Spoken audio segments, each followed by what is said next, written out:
Hello and welcome to Accenti's Workshops to Express Creativity, Engaging Canadian Seniors. My name is Liana Canton, and I'm the founding editor-in-chief of Accenti Magazine. This is Accenti's second series of workshops, a project made possible through the financial support of Employment and Social Development Canada as part of the New Horizons Seniors Program.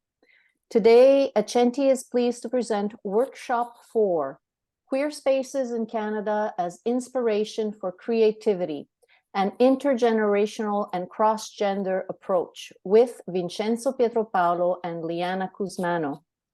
It's my pleasure to introduce our workshop leaders. Vincenzo PIETROPAOLO has published over a dozen books that explore social issues. He is a contributing editor to POV, Point of View magazine, and a member of the Writers' Union of Canada. Liana CUSMANO, pronouns they, them, yel, lu, is a poet, spoken word performer, and arts educator. They are the author of the novel Catch and Release, published in 2022, the 2023 Montreal Slam Champion. Liana is also fiction editor at Carte, Blanche and associate editor at Accenti. Vincenzo and Liana are the creators of the exhibit Unveiling the Queer Italian-Canadian Experience, a literary and photographic collaboration. And save the date, the vernissage will be on August 8th in Montreal. Welcome, Vince and Liana. The microphones are yours. Thank you. Thanks very much. We're both really excited and glad to be here. Thanks to everyone for coming to Queer Spaces in Canada as Inspiration for Creativity, an intergenerational and cross-gender approach. I'm coming to you from Hochelaga, Montreal, which is historically known as a gathering place for many First Nations, specifically the custodians of the land, or the Kanien'kehá:ka Nation. And Vince is coming to you from the city of Toronto, or Tsugarano, which is located on traditional territories of many nations, including the Mississaugas of the Credit, the Chippewa, the Haudenosaunee, and the Wendat peoples. I find that it's easy to just rattle off, land acknowledgements. It's something that many of us just sort of do now by rote, but I'd encourage all of us to take some time, maybe after this workshop, to think about the lands that we live on and the lands that we work and play on, and who might have been here before, and what we're doing to contribute to truth and reconciliation in all of our small ways, because that's important for the spaces that we all share together. This workshop is going to serve as the basis for written or visual artworks. We don't expect anybody to have anything finished by the end, because the workshop is only 90 minutes, but we hope that what you'll take away is something that you can hopefully craft into a finished piece eventually. And as Licha mentioned, Vince and I have been working together on Unveiling the Queer Italian-Canadian Experience. And it's been such a great experience. I hope that all of you who can come to the vernissage will come. Vince and I have a lot of thoughts on this. Vince? Well, the project really began with, I think, Liana inviting me as an ally to the queer community to work on a collaboration of photography and literature.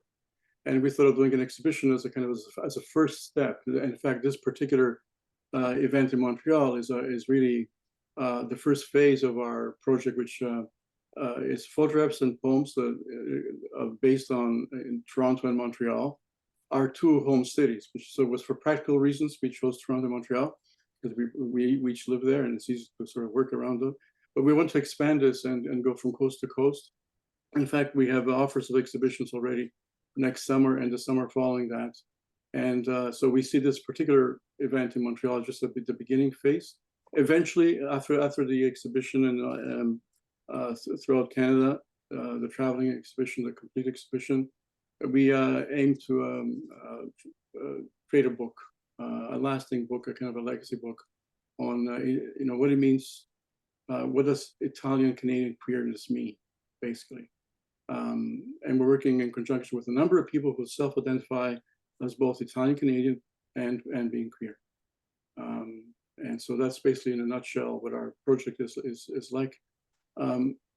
As you know, I think that I guess we can start.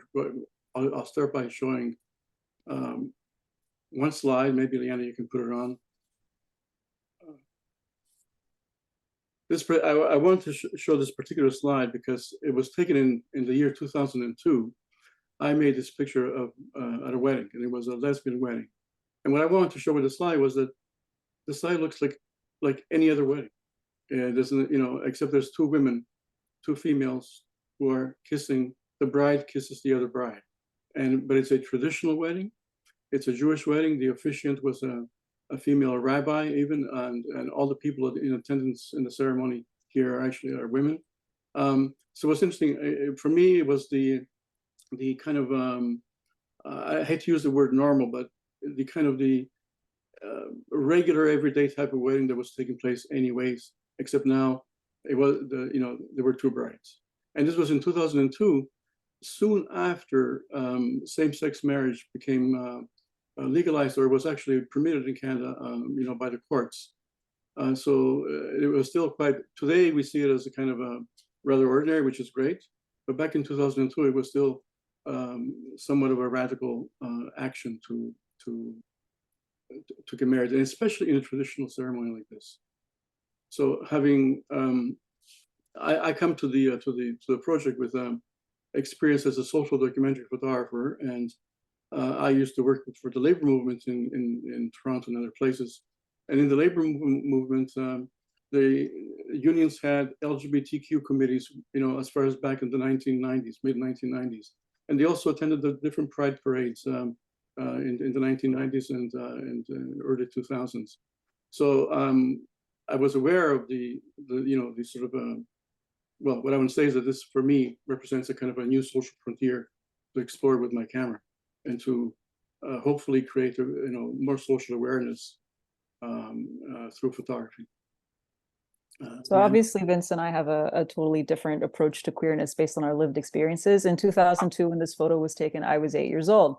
But that was actually when I started to write poetry. And in the years following that, when you're, 10, 11, 12, you start to realize that you're not like the other kids, or you're not like what the other kids seem to be, because even at that age, people, kids are hiding any aspect of themselves that they think will be weird or that will be rejected. And obviously some people in this workshop, are queer or might be queer, and some people are not. And I think, but all of us, statistically speaking, all of us probably know someone who's queer. And the word queer in itself has a very interesting, is very interesting historically. And the way I also like to use the word queer is as a verb: to queer something, to queer a space, or to queer a process. There has been so much scholarship on the queering of cultural traditions, the queering of gender roles. To queer something is to transform it, or to make it different, or to make it new. And so that's the approach, the expansive approach to queer, that many of you might find helpful when it comes time to answer some questions, which we're going to get into very soon, and use those questions and the reflections that come from them as a basis for a poem, a photo, a drawing, whatever the case may be. So Vince, obviously, and any photographer will take a photo in a moment, and that doesn't mean that the work is done, but it just happens in that one split second.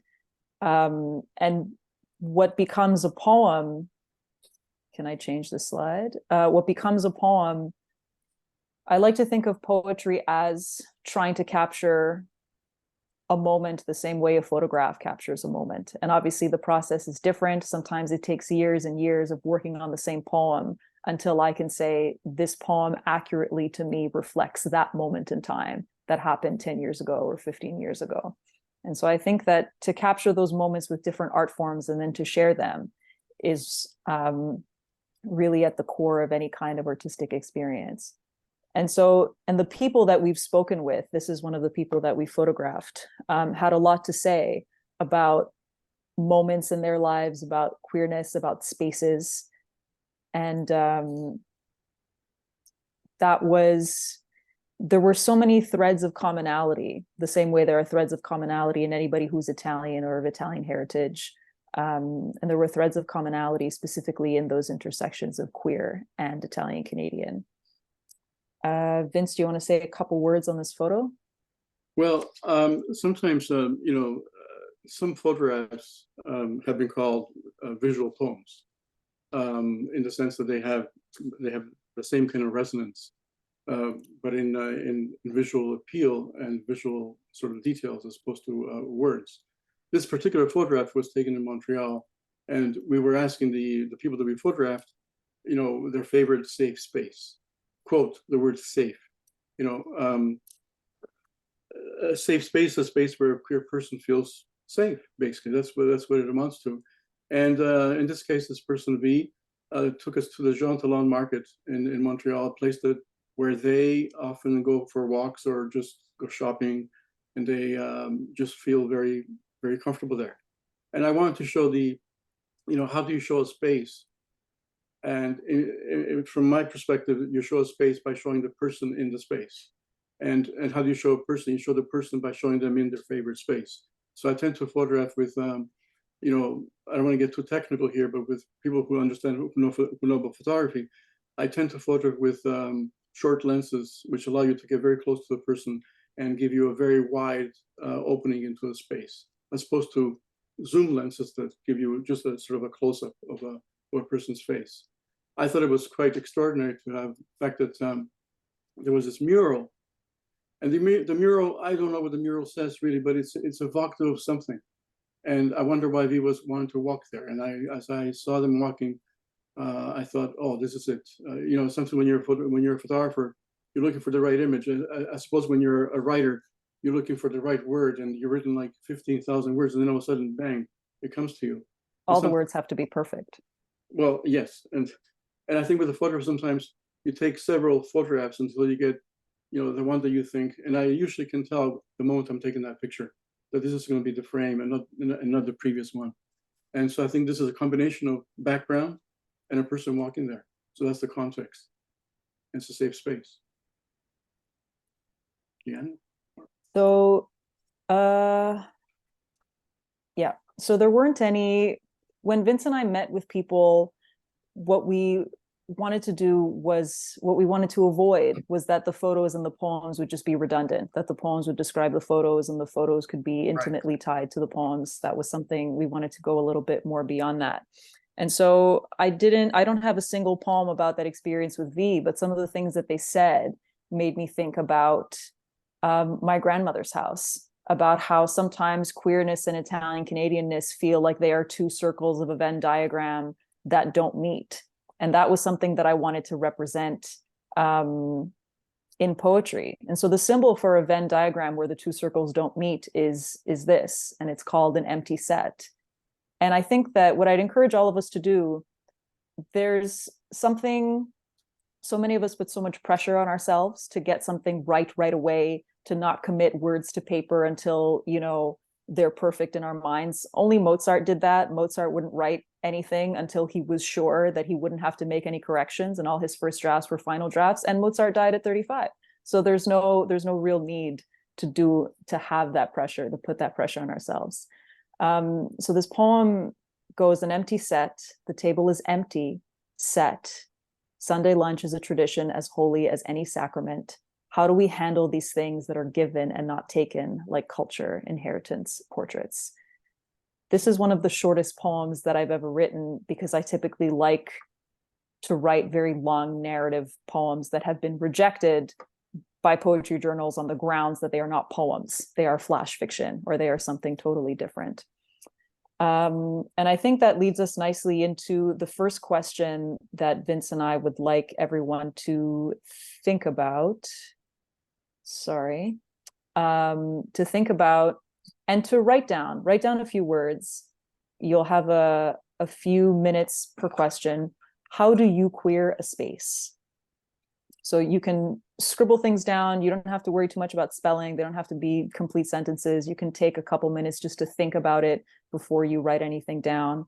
And the you can be the general you. How does one queer a space? Or how do you queer a space? And like I mentioned before, queer, if you look at that in an expanded or expansive sense, is how do you transform a space? How do you make it different? How do you make it yours? How do you make it unique? So the question, or the prompt, if you will, is how do you queer a space? We'll give everyone a couple minutes to think about that and write on it.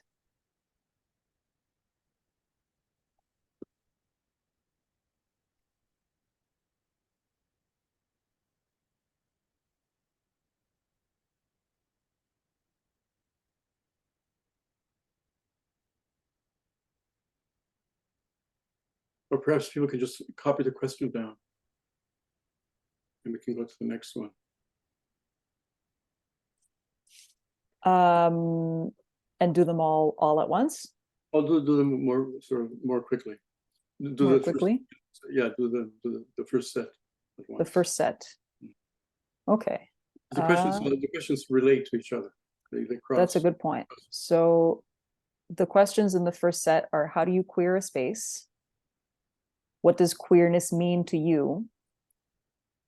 And what makes a space safe or unsafe to you? What is your safe space? What are the different spaces in your life?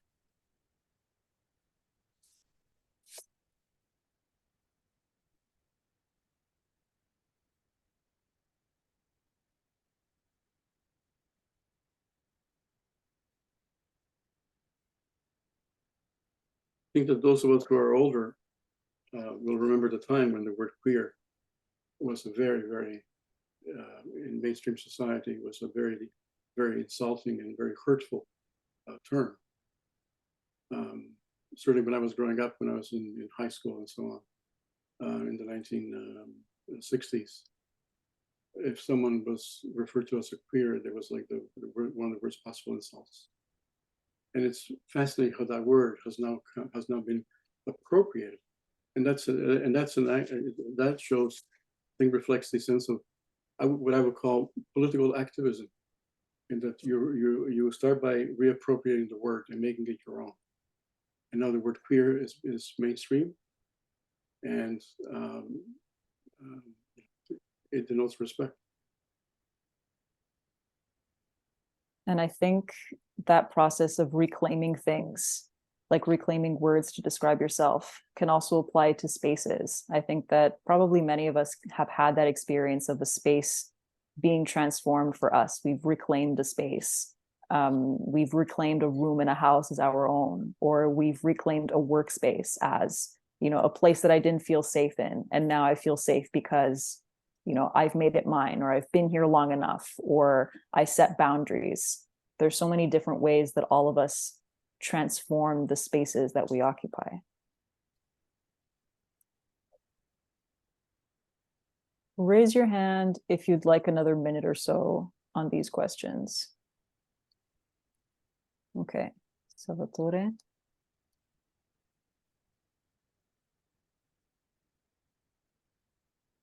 It takes a surprising amount of brain power to share a screen and keep track of everything that's happening all over the place. So I hope you'll all be patient.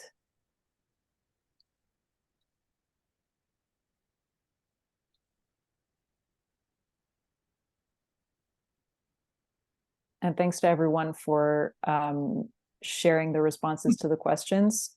This is not mandatory by any means. If you want to write things down and keep them for yourself, that's totally fine.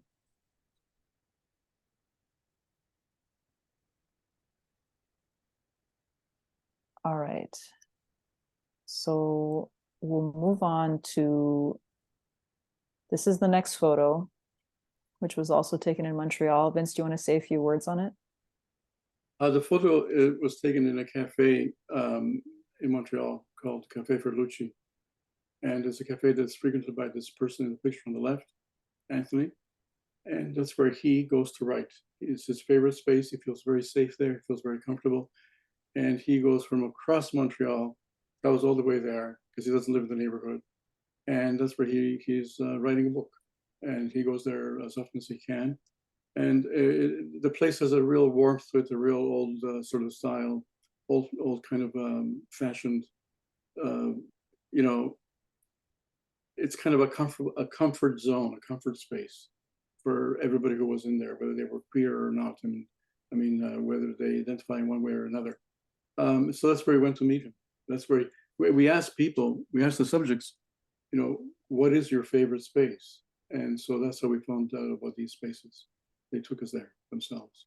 And in the picture, you see Liana, of course, speaking with Anthony. I thought I was to show Sorry, that go ahead. we did it. Liana's there. She's talking and taking notes and so on with Anthony. And that's how we spend quite a bit of time talking with the people that we photograph and write about. And even before the actual session where we meet, we end up talking to them, and sometimes more than once. People were very generous with their perspectives. I think, and because queerness and Italian Canadianness together in combination can be such a charged topic for people who have been closeted for parts of their lives, or who in some cases, were or are still closeted, whether that's in regard to sexual orientation or gender identity. The people that we photographed shared a lot of things that you obviously can't always tell from a single photograph or from a single poem. But what Vince and I have tried to do is to just capture that reality and that truth in our respective art forms. So this is a poem that I've changed and adapted and modified many times over the years. And I took a look at it again in the context of this project, because it's a poem about my grandmother. And so many of the people that we spoke to had things to say about their grandparents. And this is just an excerpt. The poem, how many words is it? I don't even know, but it takes about 3 minutes to perform, because that is the spoken word slam poetry competition standard. Your poems have to be 3 minutes. And spoken word is something that is written with the intention of being performed. And so when I adapted this poem for the page, I had to look at it a little bit differently. So I'll read it and then we'll move into the next set of questions. My grandmother is tiny and old and Italian, and she knows just enough English to ask me, "So, you have a boyfriend?" The Italian word for boyfriend is the same as the Italian word for fiance. And so the easiest way for my grandmother to strike out in the dark along a linguistic path littered with landmines is for her to use English words that are as unfamiliar to her as the concept of being with someone, even when you have no intention of marrying them. Every time my grandmother and I have a conversation about un boyfriend, I know that each of us will be reminded of just how many things we don't understand. We are as close as two people can be when they are part of one family that is split between two different worlds, like two different recipes for pasta sauce, like the arrabbiata of two different generations. You might notice in some of the things that you're writing that there's intentional or unintentional alliteration, that there are specific similes or comparisons that you've made, or that as you write, you can see what you're describing very clearly in your mind's eye. And I like to think of those small things as little pathways towards a specific medium. So maybe there's a poem hiding in your answer to those questions, or there's a drawing hiding there, or there's a video essay, or a personal essay. I think sometimes so much can come of brainstorming, of just writing things down on paper or thinking about them, if we give the thoughts some time to simmer. So we'll move into the next set of questions. Vince, go ahead. Yeah. What unusual spaces do you inhabit? And what spaces do you inhabit unusually? A bit of a play on words. I appreciate that Maria Pia put all these questions in the chat, Yes, because that way people can refer to them.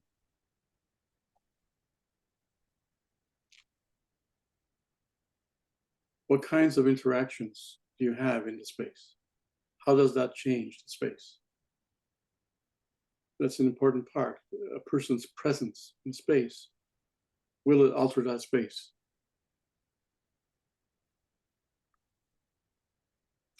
And how does language play a role in your space? Do you censor yourself? What is the tone, the volume, the speed of your speech? I sometimes think about how poetic it is to talk to my grandparents, because I have to repeat myself so many times. There are so many things that we can borrow from in our everyday lives that can find themselves into some kind of creative expression. So once again, take your time with these questions. You can put the answers in the chat if you like. We'll give everyone maybe about 10 minutes. We can be flexible. If I could add a little a comment about what you just said a moment ago, Liana, before you read the poem.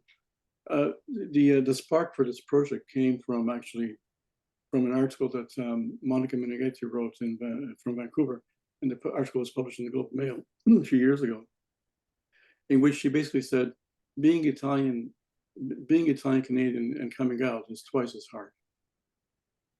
And that kind of was fascinating, and because being queer in the Italian Canadian community at large is still pretty much taboo.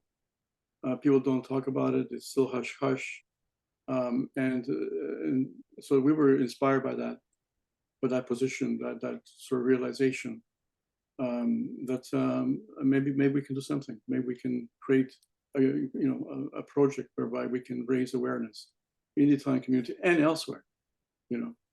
And so that's how we started.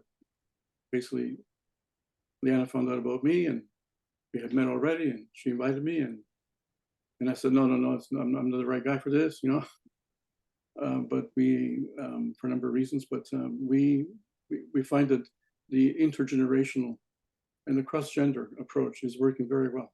We have two very different perspectives, and the reaction that we get from the people that we photograph and talk to is also fascinating, because they find it surprising, I think, sometimes. So we don't want to preach to the converted with our project. We want to take it as far as, and the project is actually gaining momentum every day. Hope you don't mind me bantering along as you're concentrating on your writing.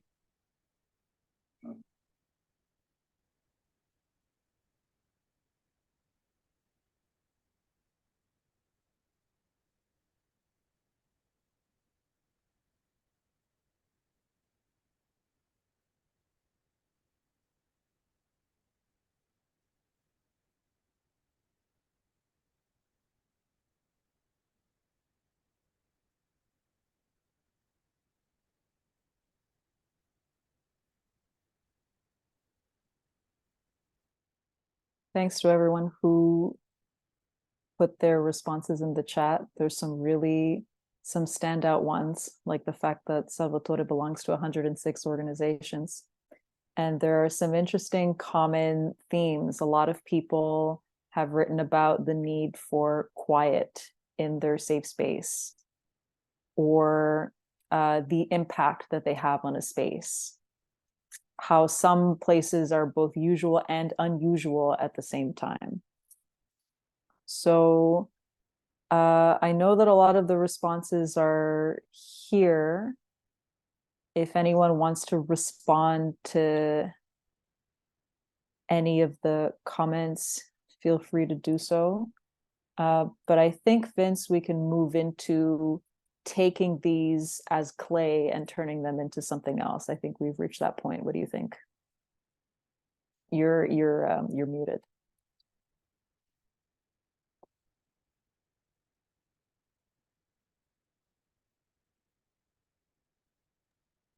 Sorry about that. I was trying to save the chats, and so I was trying not to make so much noise. But there are some incredible responses here, and I particularly like, well, there's quite a few, but I think one that sticks to mind a lot is Jessica's. I can just imagine Jessica being at the dinner table and feeling the need to speak and feeling the need to control the speech and control what she says. I think that happens a lot. In my case, it happens a lot with political positions, and people say, oh, don't be like that. Well, what do you mean don't be like that? This is who I am. This is what I am. It's when I think when it comes to gender issues, it must be so terribly deeper than that, because other issues are not as important, I think, at the end.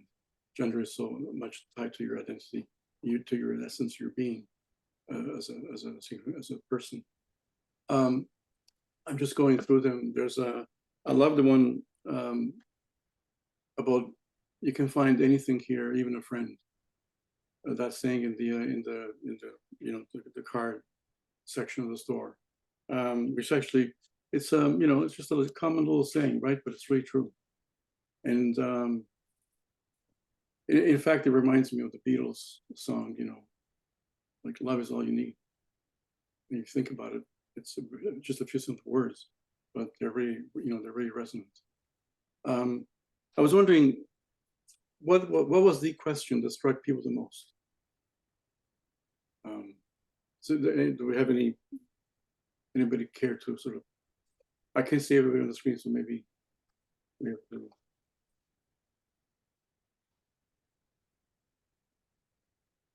Go back to gallery view or something, or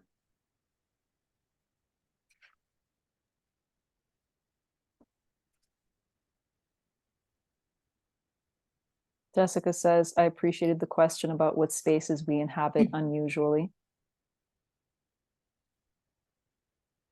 And I think there's so many different ways you can interpret that, and so many different things you can apply that to. Like if you've ever been a woman or a feminine presenting person and gone to the gym at a time when all the gym bros are at the gym, then that's a particular situation to be in. And then maybe the gym bros are all really nice to you and really welcoming, or maybe they don't pay attention to you at all because they're doing their own thing. And then your expectations of how that experience might have gone are challenged a little bit.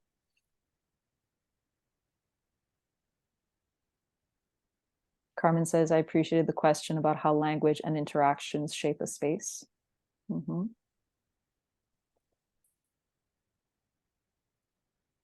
So I've always been fascinated by how a language itself not only shapes the space, but in a sense plays a determining role in your own identity, because the transmission of a thought, of an emotion, of a feeling in your mind, in your heart, in your brain, in your being, onto paper. That action of putting it to paper is an extraordinary event, and it doesn't always work, but maybe it doesn't have to be a piece of paper. Maybe it can be a camera. Maybe it can be a painter's brush. Maybe it can be a musical instrument, and you can play a piece of music. So it's a matter of and then that piece of music, or that new work that you've created or in the process of creating, in a way alters that space. Because if you hear music in a space, then it alters the space. If you see a photograph on a wall, if you hear a poem being read, being performed, alters the space. And so, in a way, I think it's important to be aware of that, because that gives us a sense of possibilities, a sense of action, a sense of change. As I look at these the chats, there's so many that are I mentioned censorship and self-censoring, and there's one here, being in the forest, being in the middle of nature. Nature doesn't question you. Nature accepts and allows or coexists, cohabits with you. But human beings don't often do that, or sometimes they don't do that. There's so much that can be drawn from all these responses. So what I encourage everyone to do is to maybe look over what you've written, either in the chat or on your paper or on your device, and see if if you've written anything that seems to be pointing in a specific direction. So circle or highlight any words or phrases that make you think, oh, maybe I could take that thought a little bit further. Or maybe there are entire paragraphs that feel like they could belong in a piece of nonfiction. Or maybe in thinking about these spaces, you've recalled a particular moment in time and you can build a short story out of that. It's not something that you have to finish in the next half hour. But when you have a lot of words on a piece of paper and those words have come out of your head, there's always something hiding in there that you can use for something else. So maybe there's a poem in some repetition that you've used. If you found yourself coming back to the same spaces or the same ideas or the same memories or the same incidents, that's a form of repetition that you can apply in prose poetry or spoken word poetry. So it's also normal that none of this would be very apparent, or that you wouldn't be able to do it in writing. A lot of us here use different art forms. Maybe this is something that you would want to paint. Maybe this is something that you'd want to compose. And you could take notes about that as well. Like, here's how the project or the artwork is taking shape in my mind. So we'll give everyone a few minutes for that. If I can go back to that picture that we showed earlier of Anthony in the Cafe Ferlucci. Yes, let me find it. It's number 9, I think. Yeah. So I photographed Anthony there, and I realized it was a very small cafe, and there really wasn't a lot of room. And I want to be as unobtrusive as possible. So all of a sudden I thought, oh, I'll photograph Anthony in the cafe from outside. And the glass acts as a metaphor. The glass acts as a kind of a barrier in a way. The glass encloses that space. So within the cafe, it's very much a safe space. And I think that for me, that's why the picture is a little bit fuzzy, because it's actually through glass. And it was a very cold and snowy night, I might add, in January. There was a snowstorm. Yeah. There was a storm those days that you were in Montreal. Yeah. But people will find a space and will naturally gravitate to a certain kind of space. I think Anthony gravitates to that, and he sits down in that little alcove. There's only room for one table there, and so it's very, again, maybe he doesn't see it that way, but that's how I projected. That's how I was interpreting the idea of safe space in this case. I wanted to go back to that because I think that, just to give an idea of how, and you know, all art takes a lot of hard work. People say, "Oh, I have to be inspired." Well, inspiration is a small. Yeah, you have to be inspired. You have to have a spark, you know. But then the rest of it is like just slogging work. You have to write and rewrite. You have to photograph and rephotograph. You have to think and rethink, and then you say, "Ah, it's not good," and then you do it again.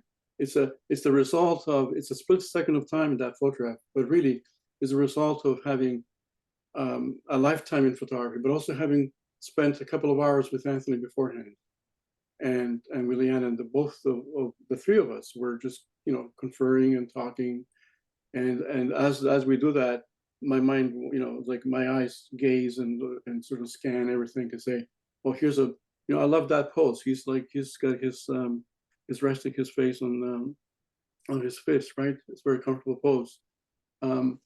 So I was looking for gestures, because I think that for me, what's important is, first of all, to establish a rapport. And now I'm going into the next phase, I think, of our workshop here, talking about sort of the mechanics or the process of creating these things.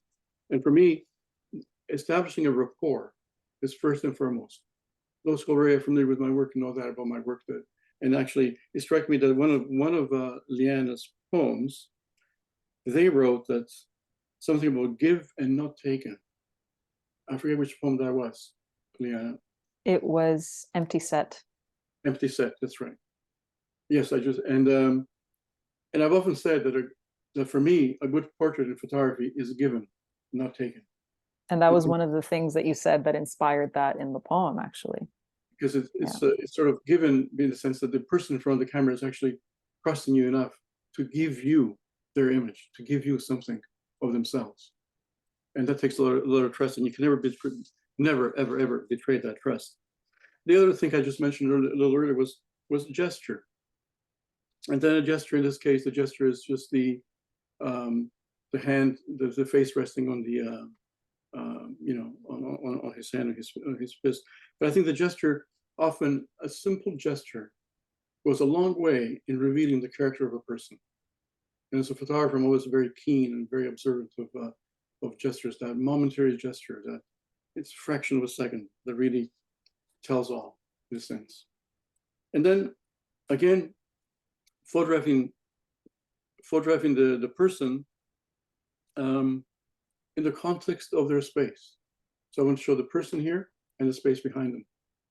And so again, I use I think I mentioned this earlier, a short lens for that to allow me to have a lot of depth in the picture. I don't alter the photo. I don't alter the space. I try not to, because my presence affects the space too. But I don't bring in heavy equipment and tripods and lights and try and recreate a brand new space with new lights and new illumination, flashes and so on.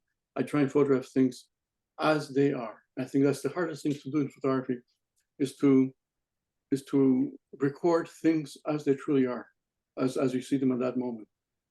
And because the light changes with every passing moment, as you know. And then I think that's, I think I'll stop there. Those are my three basic sort of points I want to make, which, rapport, gesture, and contextual portrait, or sometimes they're called environmental portraits in the field. Do you have anything to add there? Liana? No, not for now. So everyone can take some time to look at what they've written and try to tease the art out of what they've written down. Even just reading your responses, there are so many things that caught my eye, that I feel that I could relate to, and that I could turn into something, a piece that would be unique to me.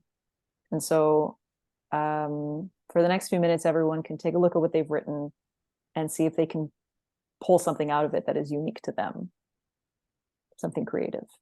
Well, someone said, something that I circled was free to be myself. Yeah. And so, wow, that says a lot. So if you can be, if you feel free to be yourself and what you write and what you express.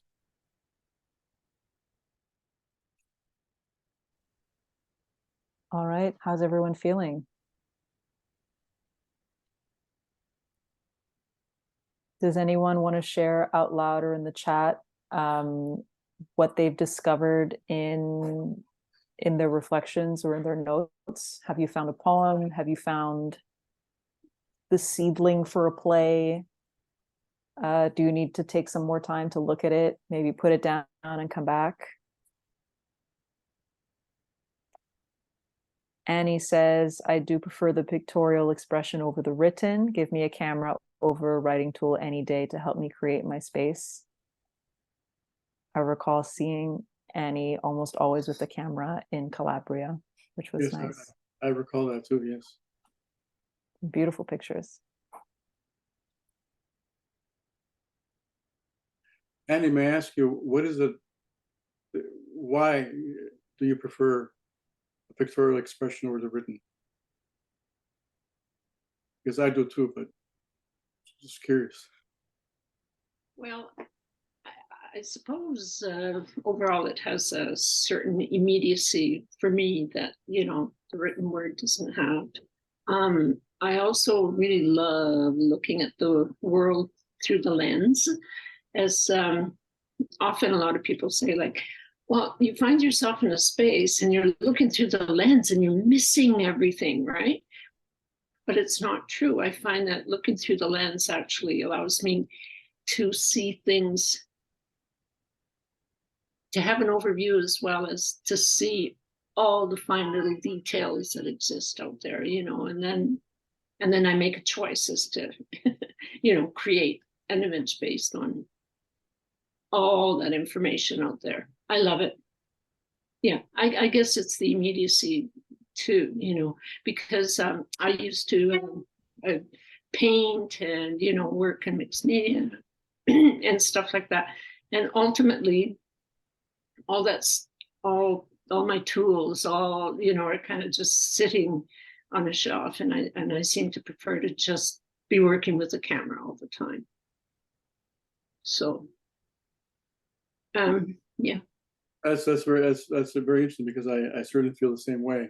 In a way, you look through the camera, it's very visceral, the results, but it's also, it makes me look at the world in front of me with a more critical eye when I look at it through that frame. And I suppose if you're a painter, and I'm not a painter, you have to make your own frame, in a sense. The picture can just go on and on in different ways, right? Whereas with a photograph, you have a frame, a preset determined frame that you position in front of you. Well, which is a good thing because, you know, I mean, you can also then put the imagination at play there when you're painting and, you know, create something, well, extremely unique or whatever. Mhm. Um, but I guess I'll get back to just the immediacy of the camera, you know, because It's instant. yeah, painting Gives you immediate feedback. takes time. Yeah. Yeah. Yes, yeah. It's just a whole other thing. And, you know, they're both wonderful, but They're both wonderful in their own way, in their own ways, right? Sure. Yeah. Uh,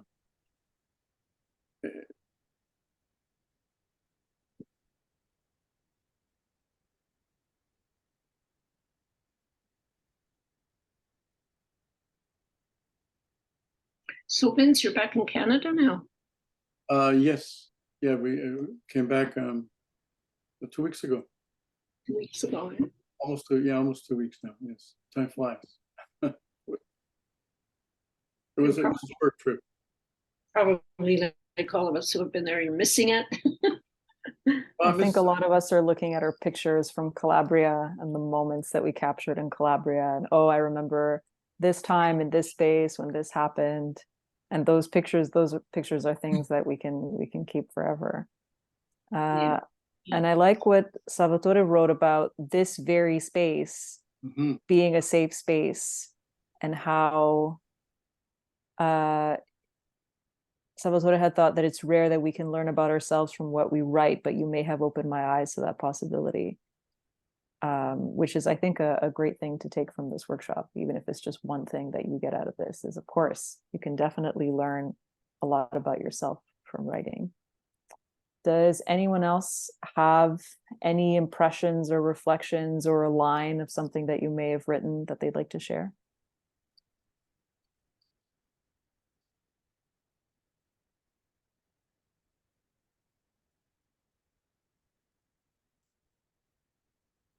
If not, then we can move into questions. Juliana writes, it is sometimes easier to write instead of speaking.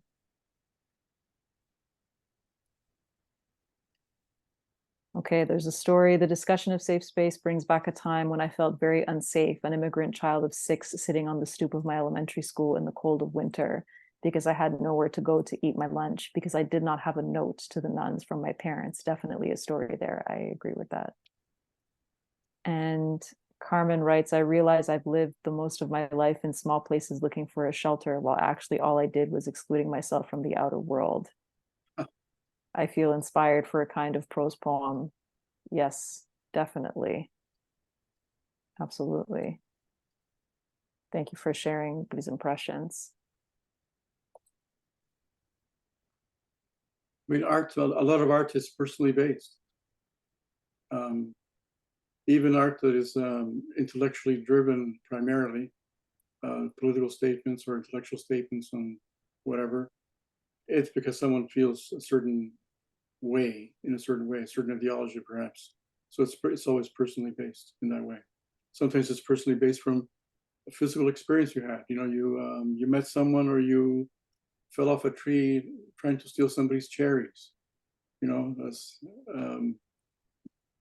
happened to me in my childhood, you know, in Calabria again, and so on. So, but I do believe that art is, certainly with my work, photographing immigrants, it was a way of coming to grips with my own identity as an immigrant. So I turned to the camera as a way of exploring my own neighborhood, my own family, and so on. Does anyone have any questions?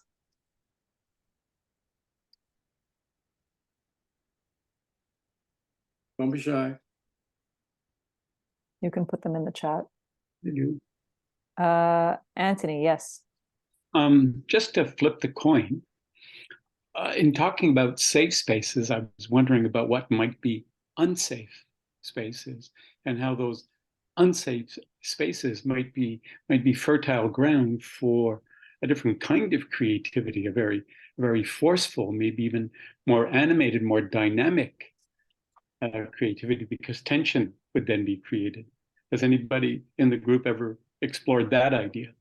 I think that's a really interesting idea, because especially in the last couple of years, safe space is, you know, a phrase that's sort of been bandied about and used any which way.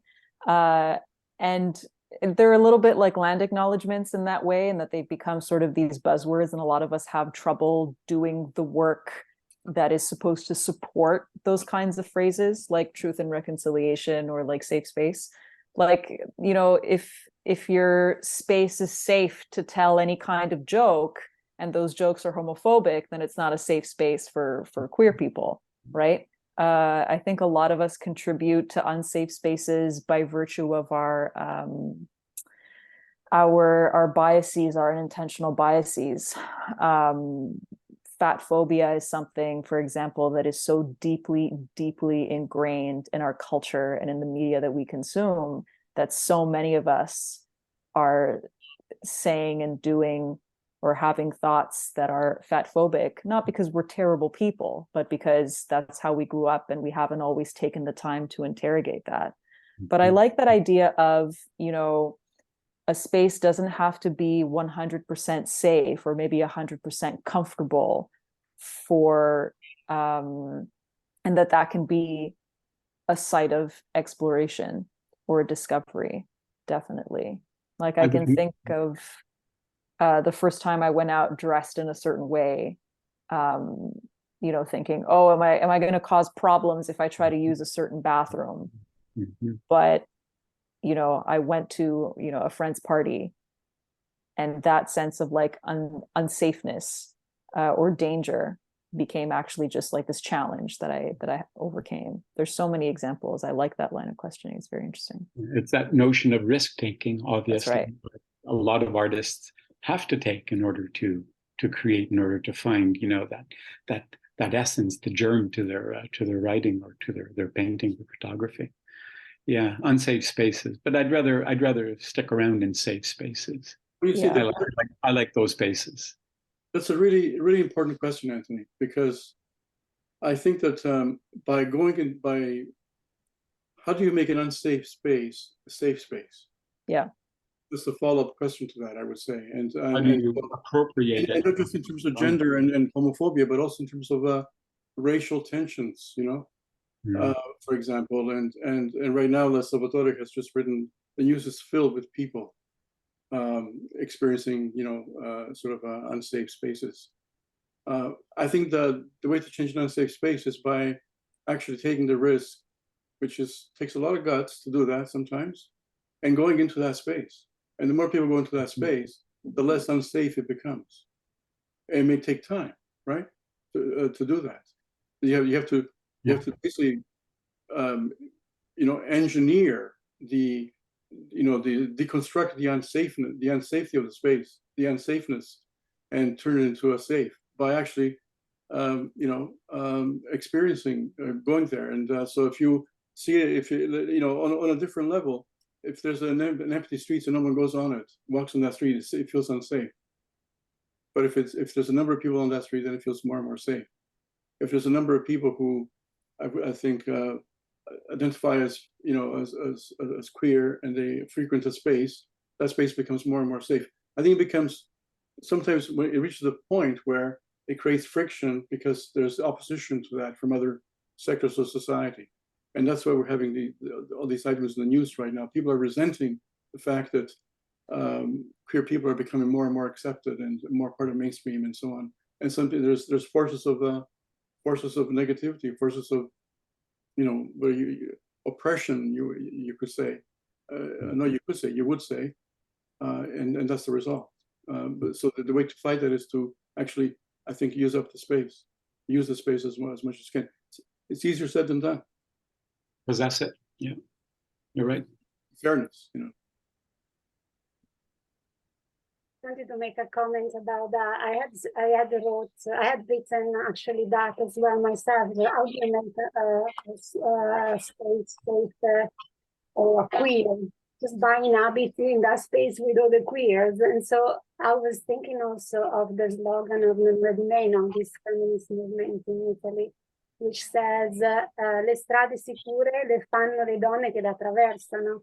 So if you want to make a street safe, as a woman, you need to cross it. You need to be there. More women to cross the street instead of, you know, stay away from the street. So we need to occupy that space and turn that space into something else, but we need to occupy the space. Otherwise, the space will be always someone else's space.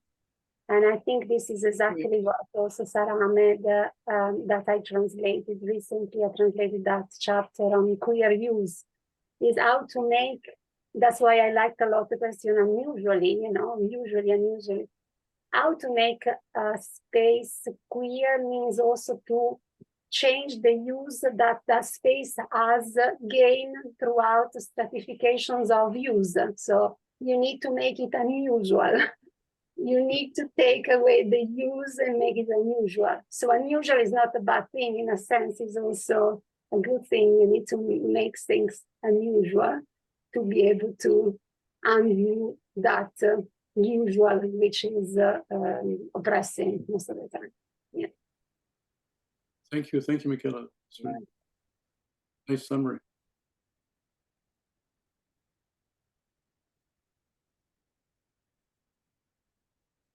Oh, Licha says, I consider high school reunions unsafe. Yeah. Yeah. There's so many different ways that things can be safe or unsafe. Salvatore says the presence of video camera and cell phones when there are oppressive regimes harassing people, for example, during a protest, tends to make the space safer because those oppressors often do not want to have video evidence of their oppressive actions. That's right. And I think that begs the question, safe for whom, right? Who benefits from this space and from the way they control that space? Well, you see, I think we reached the end of the workshop, but I want to just say one more comment, which is that our project, we are not seeking to have it shown in queer communities, established queer communities, because that would be easy. We're seeking to have it shown in the heart of the Italian community in Canada. And we're starting that in Montreal with Casa d'Italia. We're going to follow up later on in Toronto with Columbus Center, and eventually Vancouver with the Italian Community Center, the Italian Cultural Center, sorry. Because I think that people don't expect this kind of exhibition in the heart of the Italian community. So we might ruffle feathers, so be it, that's great, you know? And so we're trying to reclaim some of those spaces, you know, by having this show. And in ending, I should say that I should thank our Accenti Magazine for organizing these workshops. It's been most I think intense, I think, and also our own project has been funded. We were given, and we're very grateful for core funding that we got from the Mariano Lia Chair in Italian Canadian Studies at York University. So far, the only organization that has, because it's been a challenge getting funding for this project, as you might expect, because people say, "Well, why do you want to talk about this kind of stuff?" I've been told that. So, and so I want to just acknowledge the chair for making this exhibition, this initial phase of our work, you know, possible. I think that concludes our program. Unless there's any other questions that people might have, we can stay a few more minutes. For people who might be in Montreal between July 27th and August 20th, Unveiling the Queer Italian Canadian Experience will be on at La Casa d'Italia for that time. And at 5 p.m. at the Casa d'Italia on August 8th, we'll have our opening vernissage, and you're all welcome to come. If you're able, it would be lovely to see you there. And we'll send a notice soon about it, so everybody will have it in their email. So thank you all for coming. Thank you for taking the time to. Thanks very much, everyone. Well, thank you. Thank you very much, Vince and Liana, for such an informative and inspiring workshop. And thank you all for being here and for sharing. You're invited to join us for workshop 5 on September 15th. and that is with Heather McGuire, and she'll be speaking about crossing the line, writing about coercive control. Please check the Accenti site for future workshops. You can go to accenti.ca/workshops. Thank you all for being here at Accenti's Workshops to Express Creativity, Engaging Canadian Seniors, which is a project made possible through the financial support of Employment and Social Development Canada as part of the New Horizons Seniors Program. I hope you have a nice evening, good afternoon, and hope to see you again soon.